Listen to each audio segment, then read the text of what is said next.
दासिंग खेड़पुर Nathan Shah Syed जुड़ेल शाह जिलानी के मेले में फायरिंग दौरान गोलियों लगन सबब एक जणो मारिजी पियो है। अपडेट वधिक मालूम कयो था जुल्फिकार जतोई खान। जी जुल्फिकार।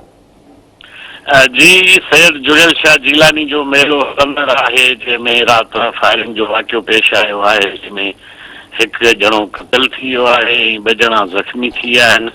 मैजिक शो में फायरिंग दौरान मेलाई मंठार महर गोली लॻण सबबि फोत थी वियो आहे, जॾहिं त के बिरोही इस्लाम महेसर सख़्तु ज़ख़्मी थी पिया आहिनि, जन खे अस्पताल मुंतकिल कयो वियो।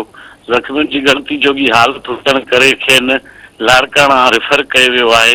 शहर में नफ़री घटि हुजण सबबि शहर वासियुनि खे गिनती जोगी पोज़ीशन में ॾिठो वियो ऐं शहरनि जो आला ईवाननि खां ऐं आला ऑफिसरनि खां मुतालबो कयो आहे त शहर जे अंदरि नफ़री खे वधाए शहर जो माहौल ऐं अमन अमान खे बहाल कयो वञे।